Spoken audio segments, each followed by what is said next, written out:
तो एक पौराणिक कथा आती है, आप लोग ध्यान से सुने कि समुद्र के किनारे एक गौरैया नाम का एक पक्षी रहता था। गौरैया बूढ़े बूढ़े लोग जानते होंगे, आजकल नए लोग नहीं जानते गौरैया पक्षी होता है। अच्छा, समुद्र के किनारे रहता था वो।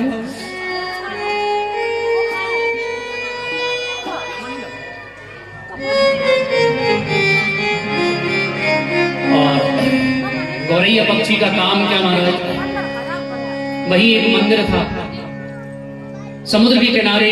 मंदिर में कोई प्रसाद बंटता तो महाराज थोड़ा बहुत प्रसाद नीचे गिर जाता, उसको खा करके जीवन यापन करता था, छोटा सा पक्षी। और एक दिन उसने एक वृक्ष पर घोंसले में अंडे दिए, 4-6 अंडे। और कुछ समय बाद ही अंडों की देखरेख करता गौरैया। और एक दिन समय जब पूरा हुआ तो अंडे फूटे, उनमें से सुंदर सुंदर पक्षी निकले। और सुंदर पक्षी जब निकले ना, तो अब देखिए हर माँ बाप अपने बच्चों की कैसी परवरिश करते हैं। भले खुद भूखे रह जाए लेकिन अपने बेटों को भूखा नहीं रखते। प्रिय सज्जनों, ये कथा मैं इसलिए भी सुना रहा हूं कि माता पिता कितनी तकलीफ सहन करके हमें पालते हैं, पोसते हैं, बड़ा करते हैं। तो हम लोग जब बड़े होते हैं, शादी होती है तो भूल जाते हैं उनकी छाती पर क्या बीतती होगी कि जिस बेटे को मैंने अपने हिस्से का दूध दिया, अपने हिस्से की रोटी दी, वो बेटा मुझे बुढ़ापे में छोड़ गया। उनके हृदय से आहें निकलती होगी। वो प्रिय सज्जनों, गौरैया पक्षी ने इधर उधर से लाला कर अन्न अपने बच्चों को खिलाया, बड़ा किया।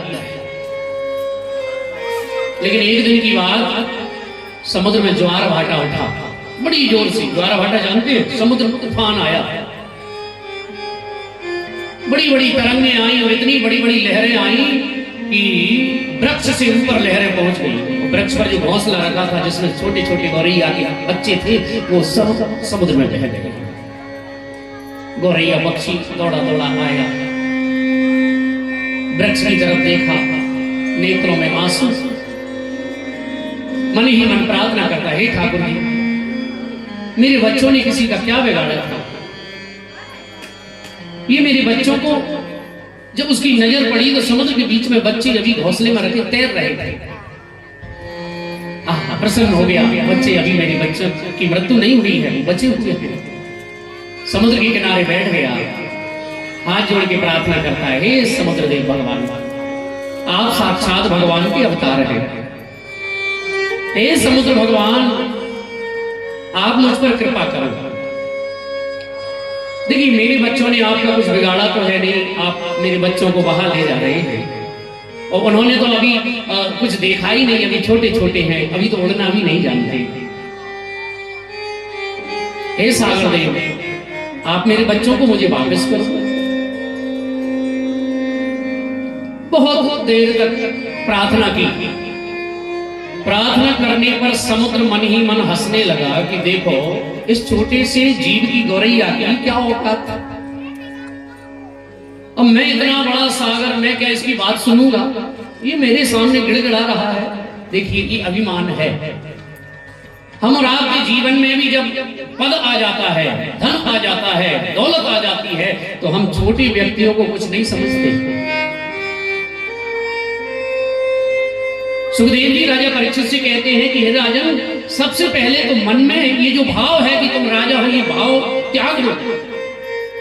संसार में ना कोई राजा है ना रंक है, ये तो परमात्मा का प्रसाद है। वो किसी को राजा बना देता है और जब समय आता है तो उसी राजा को वो रंक बना देता है, वो धूल में चला देता है। परमात्मा की बड़ी शक्ति है। अब देखिए, साधारण पक्षी की बात सुनकर अब समुद्र हंस रहा है। अब मजाक में बात नहीं, वैसे समुद्र प्रकट नहीं हुआ हो, लेकिन आज प्रकट हो गया। गौरैया कहने लगा कि देखो समुद्र भगवान, आप मेरे बच्चों को छोड़ दो, मेरे बच्चों को किनारे पर लगा दो। मेरे बच्चों ने क्या बिगाड़ा? समुद्र हंस रहा है कि लो छोटा सा जीव, तेरी क्या औकात, वो तो मैं प्रकट हो गया और मैं क्या तेरे जैसे लोगों के कहने से, जितने संसार में तेरी जाति के पक्षी नहीं होंगे उतने से चौगुने तो मेरे अंदर जीव जी रहे हैं, रह रहे हैं। मछली, कछुआ इत्यादि बड़े बड़े जीव मेरे अंदर है। मैं भी साधारण नहीं हूं। लेकिन गौरैया कहने लगा, देखो मैं आपसे प्रार्थना कर रहा हूं, और एक बात और है, सुंदरकांड में वर्णन आया है, राम जी ने भी समुद्र से प्रार्थना की कि महाराज आप थोड़े से हमें जगह दे दें जिससे हम लंका में जाएं, अपनी पत्नी को वापस ले आए। लेकिन समुद्र नहीं माना कि नहीं माना। तो फिर भगवान ने कहा है, बोले राम सकोप कब भय मैंने हो न प्रीत, और जो व्यक्ति पर सीधी उंगली से ना माने टेढ़ी करनी पड़ती है। तो गौरैया बोला कि देखो महाराज तुम अपने आप को बड़ा भले ही समझ रहे हो, लेकिन जितने अभिमान में तुम अटपटी बातें बोल रहे हो, और जब मैं मेरी पे आ जाऊंगा, मैं अपनी पे आ जाऊंगा तो ध्यान रखना। अब समुद्र और हंसा कर लो, ये मेरा क्या बिगाड़ लेगा, मैं इतना बड़ा समुद्र, कहते हैं 3/3 संसार में जल ही जल है, 1/3 केवल पृथ्वी है। अब ये मेरा बिगाड़ेगा क्या? हंसने लगे समुद्र भगवान। समुद्र ने कहा कि अब तो ये जो लगे सो कर, मैं चला। अब तो चोंच में पानी भरे गौरैया, अब मैं तुझे सुखा के मारूंगा। कितनी सी चोंच, उसकी चोंच में पानी भरे और किनारे डाल दे गए, गड्ढों में डाला है, फिर भाई फिर डाला। और समुद्र और हंसने लगे कि लगा रहे अपनी आप मौत हो जाएगी तेरी, मर जाएगा ऐसे करते करते।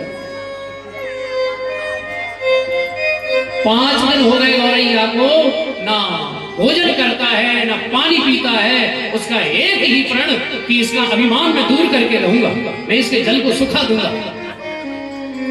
प्रिय सज्जनों ध्यान देना, संसार में कोई भी कार्य ऐसा नहीं है जो नहीं हो सकता, लेकिन हम अगर प्रयास करने की कोशिश करें तो इतिहास उन्हीं का लिखा जाता है जो मेहनत करते हैं, जो परिश्रम करते हैं। घर बैठे बैठे व्यक्ति चाहे कि मेरे मुंह में अपने आप भोजन आ जाए, तो ऐसे भोजन नहीं आता। मेहनत तो करनी पड़ेगी, परिश्रम तो करना पड़ेगा। परिश्रम करोगे तो ही आप सफल होगे। 5 दिन से लगा और समुद्र हंस रहा है, ये क्या बिगाड़ेगा। अब देखिए 5 दिन जब हुए तो गौरैया की जितने भी जाति के पक्षी थे, सब में ये चर्चा होने लगी कि देखो एक साधारण सा पक्षी अपने बच्चों को बचाने के लिए, अपने प्राणों की आहुति देने के लिए तैयार है, और हम लोग कैसे परिवार के लोग हैं उसकी सहायता नहीं करते। अब तो गौरैया के जितने परिवार वाले थे सब इकट्ठे होकर के समुद्र में आवे, चोंच में पानी भरे और एक जगह डाल दिया। धीरे धीरे महीने बीत गए, संसार में जितने पक्षी थे सभी के कान में समाचार पहुंचा, देखो हमारी जाति के व्यक्ति को समुद्र ने सताया है। क्योंकि हम जानते हैं समुद्र का हम कुछ नहीं बिगाड़ सकते, लेकिन नहीं, उसे दंड देना, समाज का साथ देना ही हमारा कर्तव्य है। संसार के जितने पक्षी थे, जितनी जाति के पक्षी थे, सभी आकर के समुद्र से जल निकालो। अब तो महाराज जहां नजर डाले वहां पक्षी ही पक्षी, पूरा समुद्र पक्षियों से भर गया। नारद जी आए। नारद जी ये दृश्य देख करके सोचने लगे, हे भगवान, ये साधारण पक्षी क्या बिगाड़े लगे, लेकिन इनका बल, इनका आत्मबल, इनकी शक्ति। नारद जी तो नारद जी है, प्रिय सज्जनों आप जानते ही हैं, नारद जी कोई लीला कर दे तो फिर भगवान को भी प्रकट होना पड़ता है संसार में। नारद जी गए कहां, बोले अब ये जो छोटे छोटे पक्षी है ना, इनकी सहायता मैं करूंगा। नारद जी पहुंचे गरुड़ जी के पास। गरुड़ जी जानते हैं भगवान के वाहन। बोले क्यों महाराज, तुम यहाँ बड़े मजे से बैठे हो, तुम्हारी जाति के लोग परेशान हैं। अब गरुड़ जी बोले कि देखो भैया, समुद्र को कौन सुखा सकता है, समुद्र को कौन कुछ बिगाड़ सकता है, समुद्र तो बड़ा है। तो नारद जी बोले कि तुम भी इतने बड़े भगवान के वाहन होकर भी अपनी जाति के लोगों का सहयोग नहीं करना चाहते, मैं ऐसे नहीं मानूंगा। तुम्हें उनका सहयोग करना चाहिए। गरुड़ जी के मन में भी बात आई कि वास्तव में ही इतने छोटे छोटे पक्षियों ने दृढ़ विश्वास कर लिया, प्रतिज्ञा कर ली, मेरा भी कर्तव्य, चलो मैं भी चली जाऊँ। अब देखिए गरुड़ जी का तो एक ही स्थान भगवान के पास गए, बोले महाराज दशरथ आज के बाद मैं आपको बैठा के कहीं नहीं जाऊंगा। भगवान ने कहा क्यों? बोले आपको मेरी सहायता करनी पड़ेगी। भगवान ने कहा क्यों, क्या सहायता है? बोले मेरी जाति के एक पक्षी के बच्चे समुद्र बहा ले गया और पूरे पक्षी लगे हुए हैं तन मन धन से, मैं भी वहां जा रहा हूं। अब मैं आपको बिठा के नहीं जाऊंगा संसार में, अगर आपको मुझे वाहन बनाना है, मैंने जीवन भर आपको बोझा ढोया, जीवन भर आपको लेके मैं संसार में चला, लेकिन अब आज के बाद मैं आपका वाहन नहीं रहूंगा अगर आपने मेरी सहायता नहीं की। अब भगवान सोच रहे हैं कि देखो जीवन भर जिसने हमारा सहयोग किया, अब हमारा भी कर्तव्य बनता है हम भी उसका सहयोग करें। तो भगवान ने अपने सुदर्शन चक्र को आदेश दिया, जाओ और जाकर के जल सुखा दो। और कैसे सुखाना है? बोले 12 सूर्य, एक सूर्य की ही बदौलत से पृथ्वी का जल ऊपर उड़ जाता है और बादल बन जाता है, एक सूर्य के वेग से, प्रभाव से। तो भगवान ने सुदर्शन चक्र को आदेश दिया कि 12 सूर्य, 12 सूर्य के बराबर शक्ति लेकर के और समुद्र के जल को सुखाओ। अब हमारा समुद्र का जल जब चक्र ने सुखाया और सूखना प्रारंभ हुआ और धीरे धीरे जब जल सूखा, समुद्र को लगा कि मैं अपने आप को बलशाली मान रहा था, अब मैं बचूंगा नहीं संसार में, क्योंकि अब तो बात भगवान तक पहुंच गई है। गौरैया पक्षी पछाड़ खा के नीचे गिर पड़ा और मन ही मन भगवान का शुक्रिया करने लगा, हे प्रभु आपने कितनी बड़ी कृपा की है मेरी। और बस यही कहने लगा, प्रभु आपने इतनी बड़ी मेरे ऊपर कृपा की है, ऐसी कृपा संसार में कोई नहीं कर सकता। शायद वो गौरैया पक्षी कहता है कि प्रभु आपने एक बार इंद्र का मान मर्दन करने के लिए जब उसने जल वृष्टि की तो आपने 7 कोस लंबे चौड़े गिरिराज पर्वत को उठाया। मैं समझ गया प्रभु आप मेरे श्रीमन नारायण हैं और आपने ही सुदर्शन चक्र को भेजा है। और भयभीत होकर के समुद्र प्रकट हुआ और क्षमा मांगने लगा भगवान से, प्रभु मुझे क्षमा कर दो, मेरे जीवन में अभिमान आया, मैंने अभिमान किया। और जीवन में जब अभिमान आता है तो ध्यान देना, अभिमान तो हो जाता है, कभी रूप का अभिमान हो जाता है कि हम बड़े रूपवान हैं, कोई कहता है हम बड़े धनवान हैं, कोई कहता है हमारे पास जमीन जायदाद है, हमारे पास सोना चांदी, अभिमान तो आ ही जाता है। और इसलिए अभिमान कभी नहीं करना चाहिए, अभिमान बहुत बुरी चीज है। इसलिए मैं अभिमान में लिप्त होकर प्रभु मैंने इस पक्षी को एक साधारण समझा। भगवान कहने लगे, अरे समुद्र, मैं तो मेरे जीवन में तो ये भाव रहता है कि चींटी को भी अगर मैंने बनाया है तो मैं चींटी का भी पेट भरता हूं, चींटी पर भी मेरा ध्यान है, हाथी पर भी मेरा ध्यान है, मेरे द्वारा बनाई हुई हर वस्तु पर मेरा ध्यान है। समुद्र का अभिमान दूर होगा और समुद्र ने भगवान की प्रार्थना की।